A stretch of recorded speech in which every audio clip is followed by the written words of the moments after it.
এর টাইমিংটা যথেষ্ট বাজে। ট্রেনের আসার ইচ্ছাটা আপাতত নেই, তবে এর কিছু সুবিধা অসুবিধা খুবই রয়েছে। অনেকেই আবার দেখলাম টিকিট ছাড়া রিজার্ভেশন উঠে যায়। মিডলম্যান আপনাকে ঘিরে ধরবে, অফার করবে, তাদের কোনো লোভে একদম পা দেবেন না। শুরুতেই 2 ঘন্টা প্লাস লেট। সিঙ্গারা নিয়ে নিলাম। কখনো টানে প্রায় 100+, আবার কখনো দাঁড়িয়ে থাকে এরকম।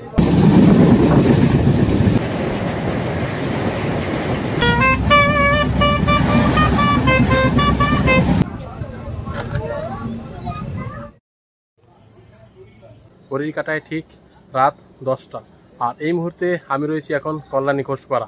ভিডিওর টাইটেল এবং থাম্বনেল দেখে বুঝতে পারছেন আজকে আমার গন্তব্য কোথায়।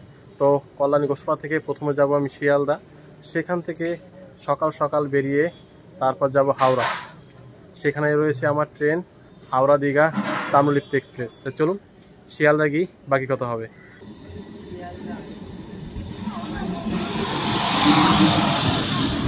কল্যাণী ঘোষপাড়া থেকে উঠলাম ট্রেনে, আর ট্রেন এই মুহূর্তে সম্পূর্ণ ফাঁকা।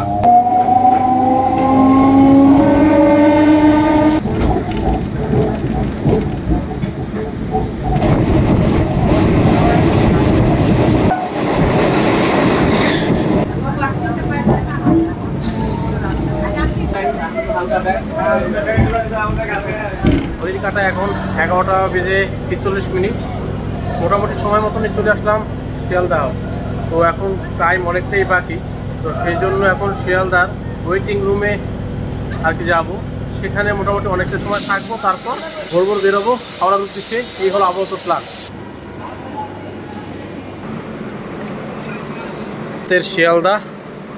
শিয়ালদা স্টেশন অনেকটাই ফাঁকা।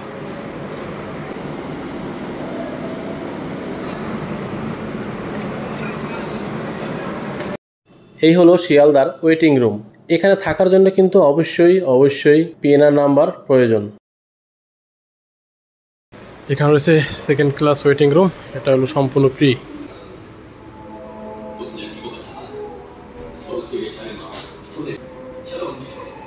আর এদিকে রয়েছে এসি রুম, তারপরে পার আওয়ার্স 10 টাকা। প্রবেশের ক্ষেত্রে এখান থেকে যে টোকেনটা আপনার দেওয়া হবে অবশ্যই সেটা সাথে রাখবেন।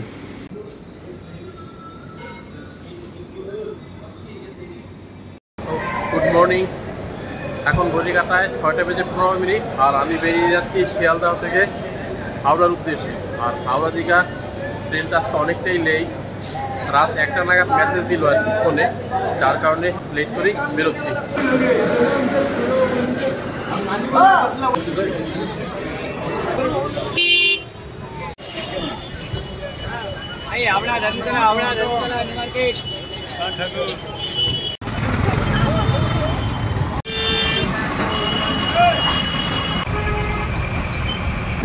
সকাল সকাল শিয়ালদা থেকে আমি বাসে যাচ্ছি হাওড়ার উদ্দেশ্যে।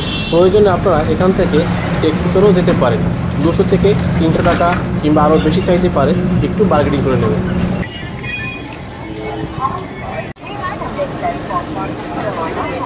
ঘড়ির কাঁটা এখন 7টা বেজে 5 মিনিট। তো চলে আসলাম অ্যাট লাস্ট হাওড়া স্টেশনে। তো আজকে আমাদের ট্রেন অনেকটাই লেট, 6:45 যেটা ছাড়ার কথা সেটা ছাড়বে 9:30। তো সেই অবধি অপেক্ষা করতে হবে আর কি। আর সেটা মেসেজটা আমি রাতেই পেয়েছি, রাত 1টা নাগাদ।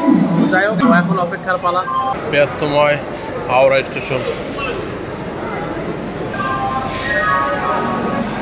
আর হাওড়া স্টেশনে প্রচুর খাবারের দোকান রয়েছে, প্রয়োজনে আপনারা খাবার নিয়ে ট্রেনে উঠতে পারেন। ঘড়ির কাঁটা এখন 9টা বেজে 4 মিনিট। কেবলমাত্র বোর্ডে দেখতে পেলাম তাম্রলিপ্ত এক্সপ্রেস হাওড়া ঢুকছে। চলুন এবার প্ল্যাটফর্মে যাই, সম্ভবত 2 নম্বর প্ল্যাটফর্মে দিচ্ছে। শুরুতেই 2 ঘন্টা প্লাস লেট ক্লিয়ার করার।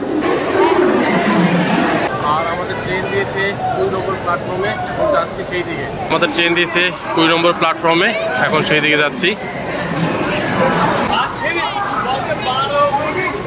প্রচুর টুরিস্ট যাচ্ছে, দেখেই বোঝা যাচ্ছে। আসলে দীঘার প্রতি মানুষের ঝোঁকটা একটু বেশিই থাকে, শর্ট ট্যুরের জন্য, বাজেটের মধ্যে, সব দিক দিয়েই আর কি। 12857 তাম্রলিপ্ত এক্সপ্রেস মোটামুটি হাওড়া থেকেই ছেড়ে যায় প্রতিদিনই, তবে টাইমিংয়ে বেশ কিছুদিন ধরে সমস্যা হচ্ছে। আজকেও সেই সমস্যায় পড়ে গেলাম, তো কি আর করার, আশা করি পরবর্তী সময় ঠিক হয়ে যাবে। তো আমার কোচ নম্বর হলো D4, তো D4-এর কাছেই আপাতত দাঁড়িয়ে রয়েছি। D4 9:25 ঘড়ির কাঁটায়, তো ঢুকে গেল 12857 তাম্রলিপ্ত এক্সপ্রেস।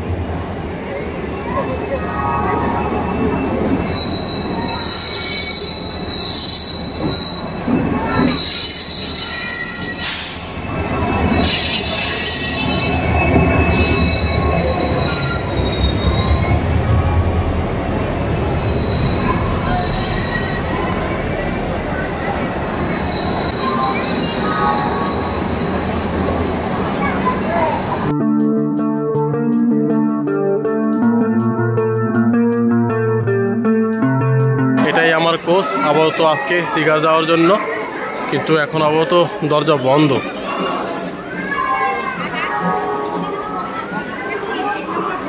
সামনের দিকে রয়েছে 3টে জেনারেল, আর মাঝখানে 10টা রয়েছে সেকেন্ড সিটিং 2S, আর একদম শেষে রয়েছে 2টো এসি চেয়ার কার, আর মাঝখানে একটি পেন্টি কার রয়েছে।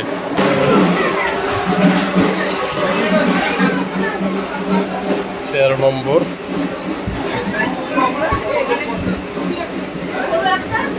এদিকে 4জন বসার ব্যবস্থা রয়েছে, এদিকে 4 জন, মোট 8 জনের জন্য, আর উপরে ব্যাগ লাগেজ রাখার ব্যবস্থা, পাখা রয়েছে, আর এদিকে 2 জনের বসার ব্যবস্থা রয়েছে, আর এই রয়েছে চার্জিং পয়েন্ট, আর উপরে ব্যাগ রাখার ব্যবস্থা। এবারে বাথরুমটা দেখে আসি। বেসিন রয়েছে, বেসিনে জল পড়ছে, একটি মিরর রয়েছে, আর এখানে রয়েছে ডাস্টবিনের ব্যবস্থা, আর দুদিকে বাথরুমের ব্যবস্থা রয়েছে। বাথরুমের ব্যবস্থা, বেসিন রয়েছে, জল আছে, একটি মিরর রয়েছে, লক সিস্টেম, আর ইন্ডিয়ান রয়েছে, ইন্ডিয়ান স্টাইল ফ্লাশের ব্যবস্থা রয়েছে। এই আর কি, মোটামুটি দুর্গন্ধ মুক্ত বলা যায়, কিন্তু অতটা পরিষ্কার পরিচ্ছন্ন না। এর পাশেরটাও রয়েছে সেম, বেসিন, ইন্ডিয়ান, মিরর রয়েছে, বেসিনে জল আছে, মোটামুটি সেম। এই হলো বাথরুমের অবস্থা আর কি। মোটামুটি পরিষ্কার পরিচ্ছন্ন দিক দিয়ে একদম 100 বলা যাবে না, মোটামুটি মাঝারি মানের। আর এই ট্রেনের ভাড়া সম্পর্কে যদি বলি, 2S সেকেন্ড সিটিং 105 টাকা, আর এসি চেয়ার কার যেটা রয়েছে সিসি 370 টাকা, আর জেনারেল আছে 90 টাকা। তবে ফ্যামিলি নিয়ে জেনারেলে না যাওয়াটাই আমার মতে উত্তম, হয় সেকেন্ড সিটিংয়ে যান অথবা সিসিতে যান। আর মোটামুটি আমরা আজকে পাড়ি দেব 185 কিলোমিটার, আর যাত্রাপথে এর অফিসিয়াল টাইম 3 ঘন্টা 20 মিনিট। এখন শুরুতেই যখন 2 ঘন্টা 45 মিনিট লেট, কত সময় কি হবে আমার জানা নেই। আর যাত্রাপথে মোটামুটি 6টা স্টেশন হল্ট করবে। সিট নাম্বার দেওয়া রয়েছে, আর হলো 4 জন 8 জন বসার সিট। ঘড়ির কাঁটায় 9:35, 30-এ ছাড়ার কথা ছিল, এখন অনেকটা লেট, কখন ছাড়বে জানা নেই।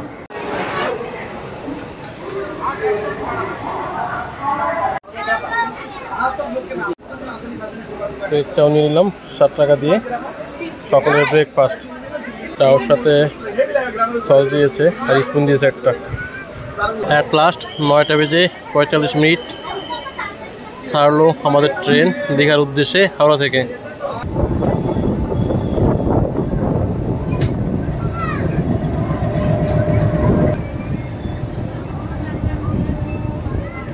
আর এই ট্রেনের প্রথম হল্ট হলো সাঁতরাগাছি।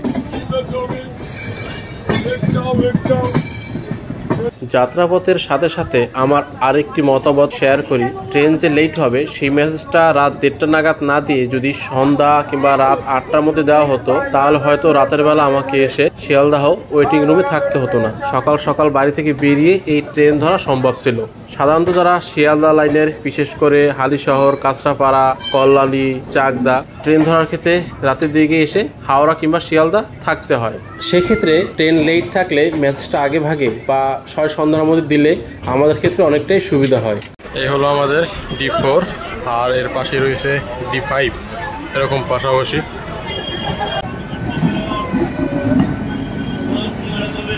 তত 20টা সিঙ্গারা নিয়ে নিলাম, 2 পিস 20 টাকা।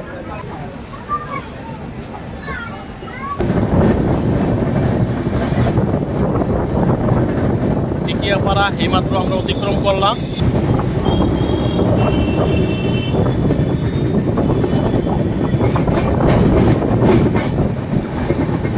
চলে আসলো দাসনগর। যদিও এখানে আমাদের ট্রেনের হল্ট নেই। দাসনগর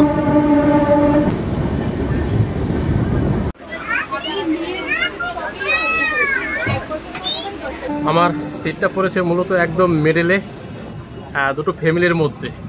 সেখানে যে বসাটা একটু মুশকিল হয়ে যায়, বারবার উঠে আসা আবার বসা একটু বিরক্তকর হয়ে যায়। কি আর করার, অ্যাডজাস্টমেন্ট করে নিতে হবে আর কি।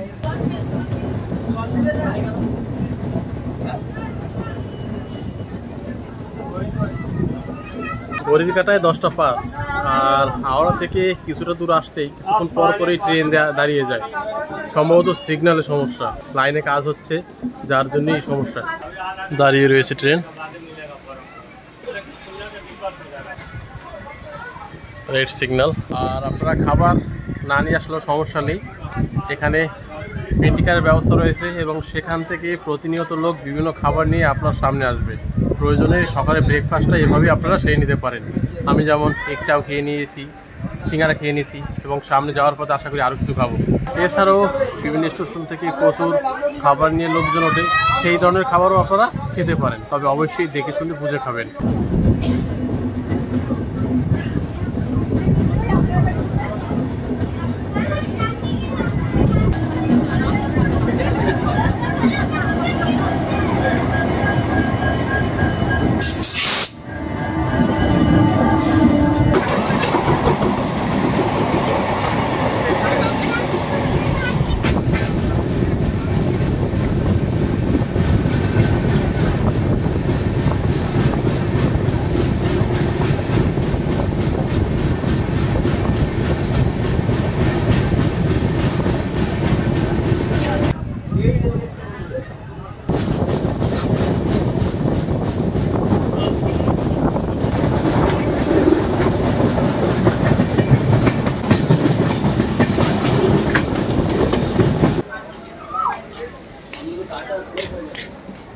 ঘড়ির-কাঁটা এখন 10টা 14, আর এই মুহূর্তে আমাদের ট্রেন চলে আসলো প্রথম হল্ট সাঁতরাগাছি। ট্রেন অনেকটা লেট, অ্যান্ড কত সময় লাগে পৌঁছাতে দীঘা সেটা আসলে অজানা। আর এখানে মোটামুটি ট্রেনটা 2 মিনিট হল্ট করবে, আর এর পরবর্তী হল্ট হলো উলবেড়িয়া।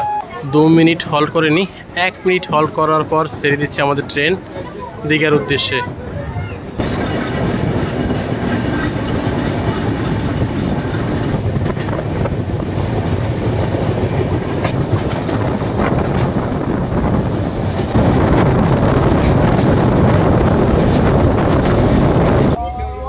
কিছু সময় পর পর এভাবে পরিষ্কার করে দিয়ে যাচ্ছে, বেশ ভালো একটি বিষয়।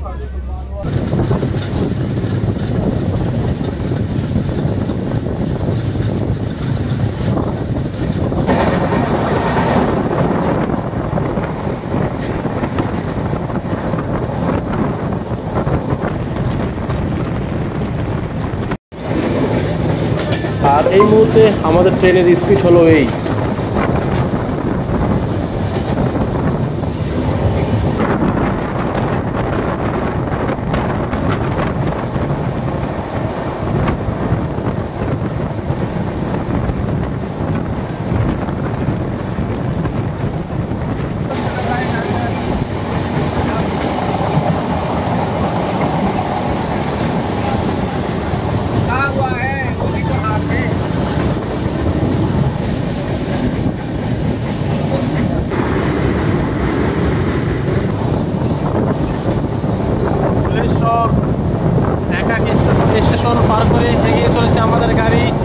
দীঘার উদ্দেশ্যে। এই মুহূর্তে আমরা ক্রস করছি ভুবনেশ্বর। আর ঘড়ির কাঁটা এখন 10:45।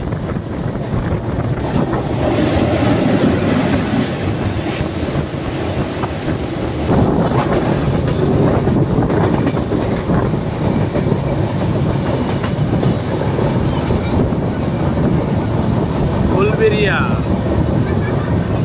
দ্বিতীয় হল।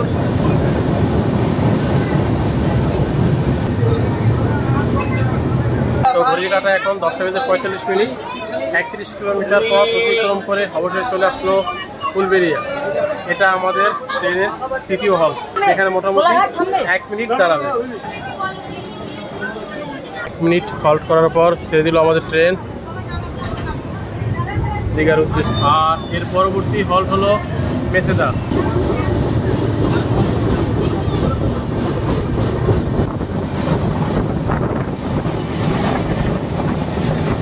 দীঘা যাওয়ার ক্ষেত্রে আরও একটি ইনফরমেশন আপনাদের দিয়ে রাখি। আপনারা যদি এই তাম্রলিপ্ত এক্সপ্রেসে না যেতে চান, সেক্ষেত্রে 12,897 কান্ডারি এক্সপ্রেস প্রতিদিনই ছেড়ে যায় দীঘার উদ্দেশ্যে হাওড়া থেকে দুপুর 2:25 এবং দীঘা পৌঁছায় 5:50। এছাড়া 15,722 পাহাড়িয়া এক্সপ্রেস সকাল 7:50 ছেড়ে যায় দীঘার উদ্দেশ্যে এবং পৌঁছায় 11:55। এই ট্রেনটি সপ্তাহে একদিনই চলে, সেটা হলো শনিবার। এছাড়াও আপনারা ধর্মতলা থেকে বাস পেয়ে যাবেন, অ্যাভেলেবেল বাস পেয়ে যাবেন। সরকারি বাস ভাড়া 150 টাকা থেকে শুরু।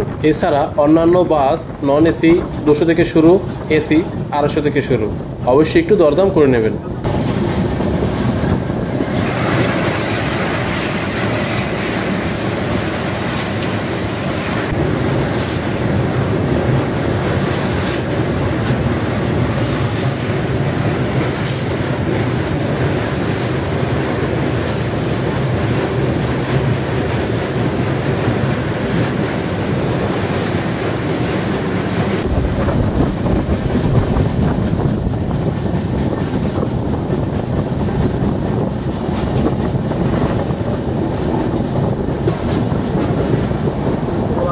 অতিক্রম করলাম আর ঠিক এখন 11টা। এই মুহূর্তে আমাদের ট্রেন চলে আসলো কোলাঘাট, যদিও এখানে দাঁড়াবে না।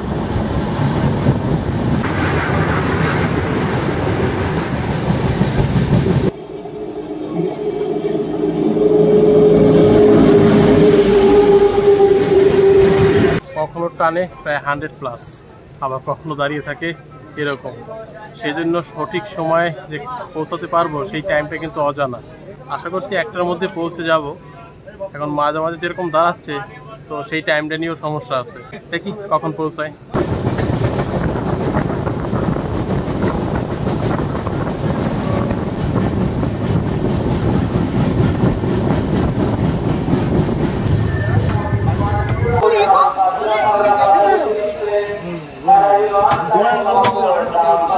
হেলিকপ্টার এখন 11:07 আর 58 কিলোমিটার পথ পাড়ি দিয়ে অবশ্যই চলে আসলো মেছেদা। এখানে মোটামুটি কিছুটা সময় দাঁড়াবে। আর এখান থেকে দেখলাম প্রচুর যাত্রী উঠছে। আর এর পরবর্তী হল্ট হলো তমলুক।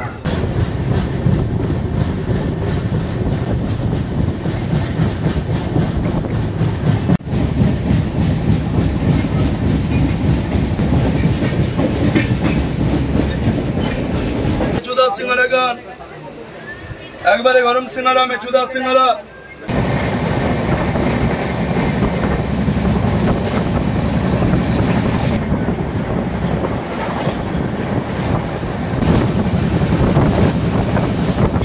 ওই চপ বলবেন, চপ গরম, চপ গরম। 91 কিলোমিটার পথ অতিক্রম করে অবশেষে চলে আসলো তমলুক। আর ঘড়ির কাঁটা এখন 11:52। এটা হলো 4 নম্বর হল্ট। আর এখানে মোটামুটি 2 মিনিট দাঁড়াবে তমলুক। 11:53। ঠিক 2 মিনিট হল্ট করার পর ছেড়ে দিল আমাদের ট্রেন দীঘার উদ্দেশ্যে।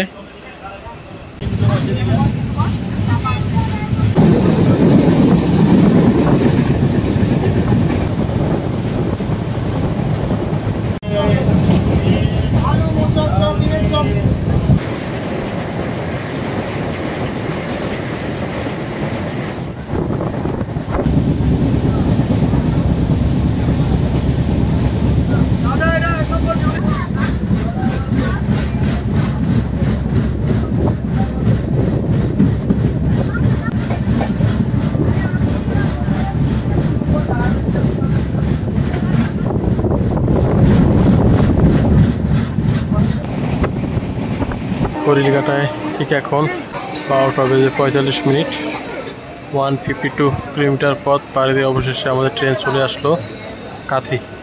এখানে মোটামুটি 2 মিনিট হল্ট করবে, এরপরে আর একটা হল্ট, তারপরে আমাদের কাঙ্ক্ষিত দীঘা।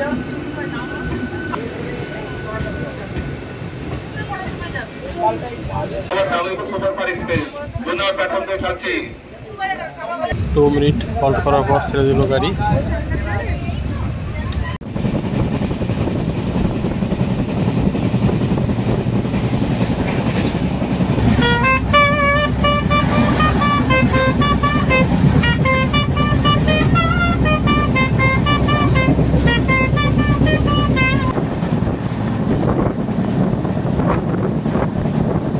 ঘড়ির কাঁটা এখন 1:08 আর 177 কিলোমিটার পথ অতিক্রম করে অবশেষে চলে আসলাম রামনগর।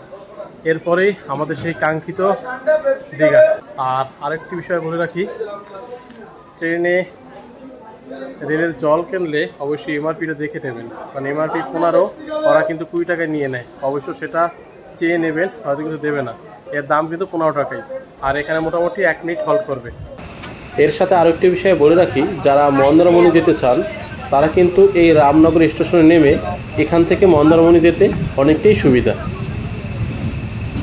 এখনও বাথরুমের বেসিনে জল আছে, আয়নাটা মোটামুটি, কিন্তু নিচের অবস্থা বেশি একটা ভালো নেই। অনেকটা সময় পরিষ্কার পরিচ্ছন্ন ছিল, কিন্তু এখন অবস্থা বেশি একটা সুবিধা অবস্থায় নেই, বেশি একটা ভালো অবস্থায় নেই।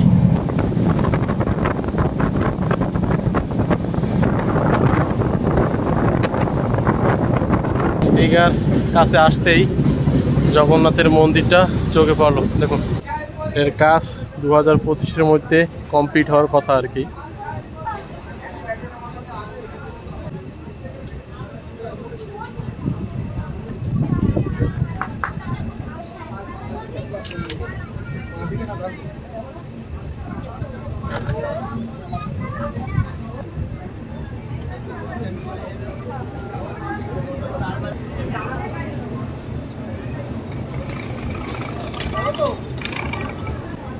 অবশেষে 3.5 ঘন্টা লেটে দীঘায় ঢুকলো আমাদের ট্রেন। টুরিস্ট যাওয়ার জন্য, ফ্লাইট ওঠার জন্য রেডি। ঘড়ির কাঁটায় 1:20 3 ঘন্টা 35 মিনিট পর অবশেষে চলে আসলাম দীঘা, এই কাঙ্ক্ষিত দীঘা। তো এখন এখান থেকে বাইরে বেরোবো। দেখুন, প্রচুর টুরিস্টের সমাগম।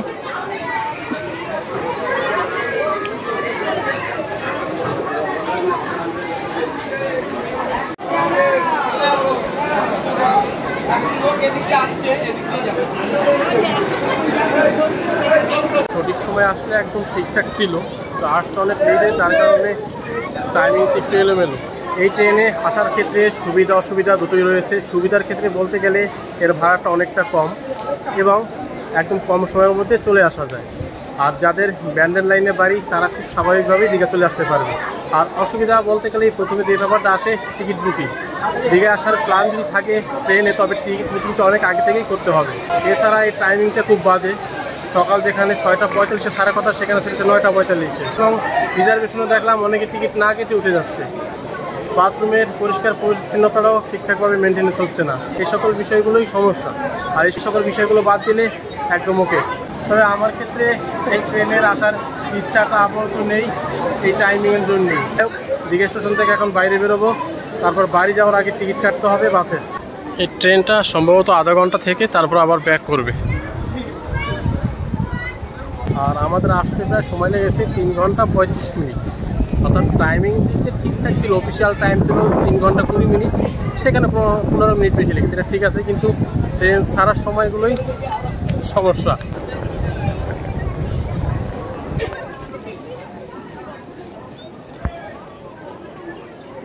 নেক্সট টাইমে আপাতত এই ট্রেনের আসার ইচ্ছাটা আমার নেই বললেই চলে।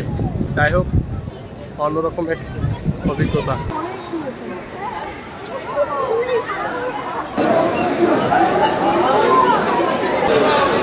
দেখুন অবস্থা।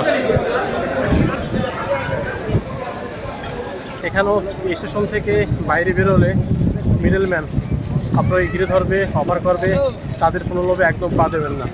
নিজের মতো করে বাইরে বেরোন, গাড়ি বুক করুন, তারপর হোটেলে চলুন। আর গেট থেকে সামনে বেরোতেই এরকম গাড়ি পেয়ে যাবেন, তবে কাছাকাছি থেকে বুক করবেন না, একটু সামনে গিয়ে বুক করুন, তাহলে অনেকটা কম রেঞ্জে হয়ে যাবে।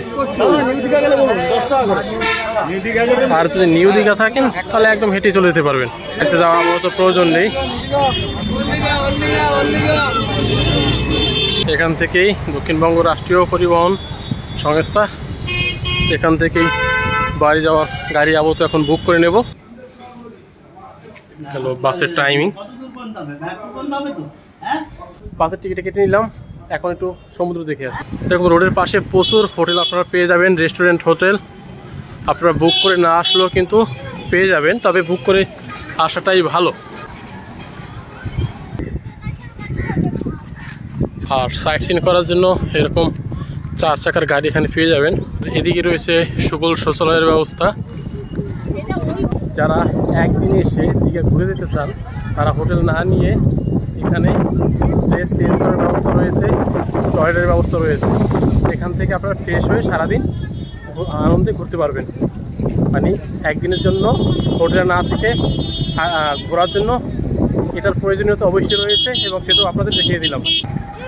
নিউ দীঘা থেকে একটু ওল্ড দীঘা যেতে বাস টাওয়ার আর পাশেই রয়েছে।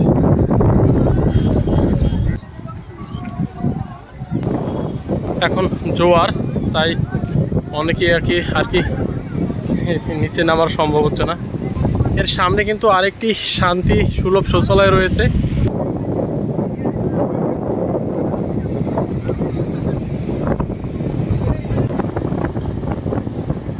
এখানেও ব্যাগ, মোবাইল ও জুতো জমা রাখা হয়, মানে এখানেও আপনারা জামা কাপড়, ব্যাগ এগুলো জমা রেখে স্নান করতে পারেন।